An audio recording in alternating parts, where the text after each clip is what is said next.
d'accord su ñu jógee foofu dañuy ñëw ci affaire justice récemment gis nañu le ministre de la justice génn daal di fësal ginnaaw bi mu jàkkaarloog taskatu xibaar yi bataaxal boo xamante ni daal dina ko bind kii di procureur général pour que la justice entre en scène jëmale ko ci ay faits yoo xamante ni jotoon na fi am de mars 2021 ba 2024 86 personnes ñàkk ci seen bakkan ay sénégalais lambda ñàkk ci seen alal état du Sénégal ñàkk ci ay biens mu jur fi daal benn crise boo xamante ni crise bu doy waar la ci biir loolu li indi woon tey jii justice daal di teggi tànkam mooy loi d'amnistie ginnaaw loi d'amnistie boobu ñoom dañu ne woon bëgguñu malgré le président Macky Sall dans sa vision et sa logique de léguer un état stable en paix et rapporter la cohésion nationale mu daal di koy voté tey jii abrogation loi d'amnistie bi amul.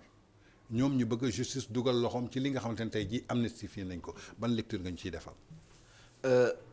Amnistie bi déjà ça permet effectivement de régler un cycle perpétuel de vengeance loolu moo waral amnistie bi pour éviter ay vengeance tey suba. mais surtout aussi mettre fin à un cycle comme ni ko waxee effectivement certains politologues. mettre fin surtout à un cycle perpétuel de guerre entre les mémoires et cetera. parce que comme ni ma ko waxee léegi la ñoom ñi nga xam ne ñoom lañu defal amnistie bi. démb dañoo nekkoon dans l'opposition. suba ñeneen ñooy ñëw effectivement dans le pouvoir. bokkul ak ñoom.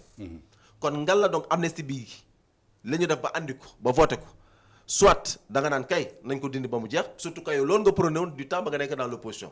cette amnistie defaluñu ko pour man. même bi mu nekkee au pouvoir.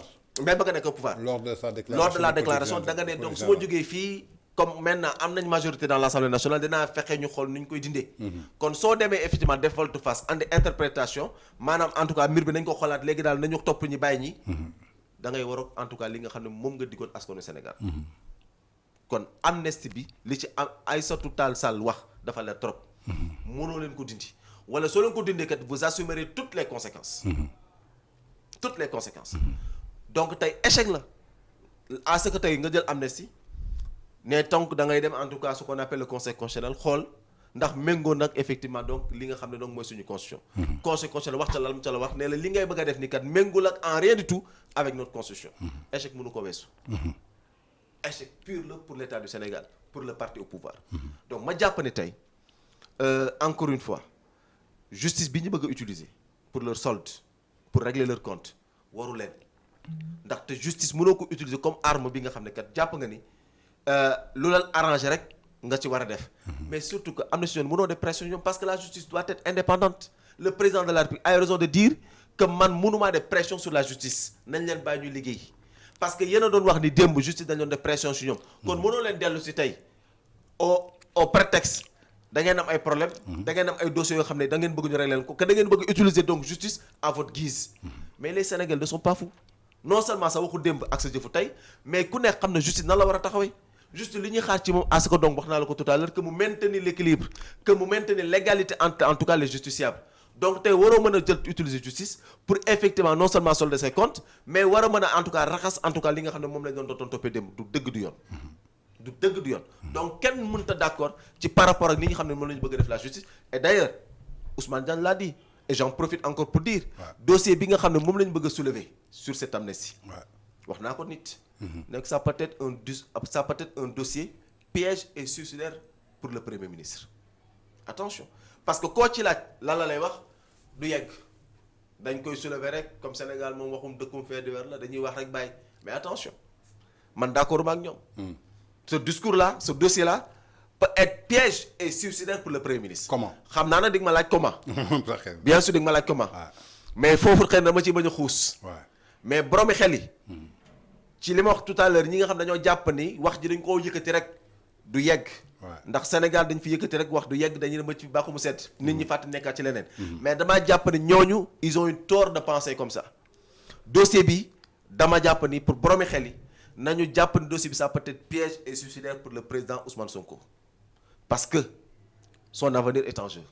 par rapport à ce dossier. d'accord son avenir est en jeu am ñoo xamante ne tey jii ay membres fondateurs u Pastef la ñu ku ci mel ni Fallou Diagne gis nañ ko bërki démb mu wax ne y a deux Pastef dafa am Pastef authentique mooy ñi nga xamante ne tey jii ñooy pro Diomaye ak Pastef bi nga xamante ne tey jii mooy idéologie bi nga xamante ne le premier ministre indi na ko par rapport à ce dossier tey ñi ngi doon wax présence de force occulte ñi ngi doon naan force spéciale ci biir ñoom ñu weddi ko ñu ne loolu amul weddi woon ancien ministre de l'intérieur alors que ñooñu confirmé nañ ko sëñ Mbacké Ndiaye ñëw confirmé ko damay fekk si ret li nga wax mën na nekk benn dossier piège et un dossier suicidaire pour le premier ministre alors que suñu xoolee récupératif boo xamante ni procureur yi defoon nañ ko ministre de l'intérieur lépp ça résumé à ses discours et à ses déclarations appel au combat quand il dit que le combat soit mortel c'est pas un mot de trop appel à l'insurrection gassa gassa génn leen xeex leen taal leen est-ce que tey mën nañu àtte dossier boobu moom loxoom set si wecc alors que taxew ci laale aussi alors que tey jii lépp lu prôné tey jii li nga xam ne mooy violence bi ak mort bi tey moom su toogoon këram yëkkatul woon discours boobu du am.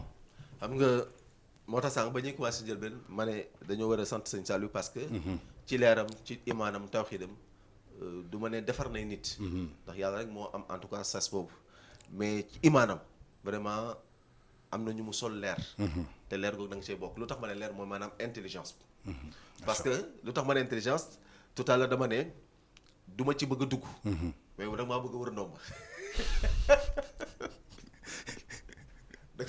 loolu nga jàpp rek. non nag maa bëgg a wër ndomba. non xam naa doo ci dugg mais tey dama indi ay faits. loo xamante ne c'est factuel. waaw. xam nga lu ne fànn kenn du ko jeex. Absolument. Les vidéos on peut les mettre. Bien sûr. Il y avait les procureurs qui avaient les dossiers qui étaient en charge de l'instruction et de l'enquête. ñu wax ci le ministre de l'Intérieur qui détient tous les renseignements. Absolument. taxaw wax ci ba mu ci waxee malgré tension bi fu mu toll woon askanu Sénégal gëmuñu ko woon. mais tey jii soo ko résumé fi nga xamante ni ñëpp dal nañu kan moo ne woon appel à l'insurrection. kan moo mobilisé woon ay troupes dem Casamance. kan moo mobilisé woon ACAPES kan moo génnee xale yi kan moo yëkkatoon discours. xam nga dama leen ne dama moo tax man la lu ne fànn kenn ko jeex. mën nañu weddi. waxul bokk ci. mosuñoo dégg fa mu yëkkate kàddu jëmle ci loolu. mais les VAR sont là. les vidéos sont là. te comme ñoom ni ñu koy faral di waxee du ci kenn koo xam ne jàpp naa ne intelligence artificielle la utiliser. waaw parce que démb yàggul démb la yàggul donc dara matu fee fàtte. kon am na ci loo xam ne tey suñ ko yëkkatee. même ñoom suñu bëgg utiliser la justice pour mu jàll. ba ñu fay lépp. ba setal ko mais où sont les Sénégalais qui vont juger. ils sont là. Ils sont là. Ils sont là. Et les Sénégalais se rappellent de tout ce qui a été dit et fait autant. Et ce sont les Sénégalais mais qui vont demain voter, qui vont demain apprécier ce qui a été fait par la justice, justement ou injustement. Et malheureusement fekkee ni ñoom en tout cas ci lii wër nañ effectivement donc justice ba jàllale ñoom seen i pexe ak seen i mbëbët. Attention. Et j'en suis sûr et certain, les hommes qui sont politiques ou en tout cas de simples citoyens épris de justice du ñu mës a nangu loolu jàll. parce que kat am na ci loolu ne suñ fi jàllee kat mooy nërmelu nañ à tout jamais la justice sénégalaise nërmelu nañ à tout jamais l'état de droit te loolu nag gars yi duñ ko seetaan. Pour dire alors le président de la République lui-même il sait où se situe la vérité, mieux renseigné que quiconque. xam na ku ci ne ci boobu jamono la nga ca def ak la nga ca deful. ci boppu jamono li ku ci ne lan mooy sa degré de responsabilité. Ouais. ku ci ne xam na ko. Toutes les personnes aujourd'hui en face du président de la République ils sont entièrement transparents parce que dafa xam lépp toog ci. moo tax ma ne nag attention à ceux qui disent aujourd'hui dossier bi na jug.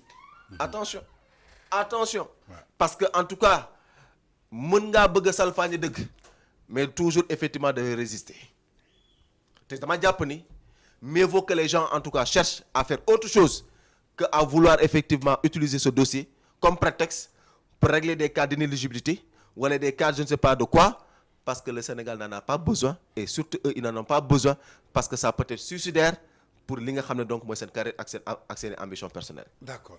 Est-ce que tey jii par rapport au discours yi nga xamante ne yaa ngi koy dégg ci ay député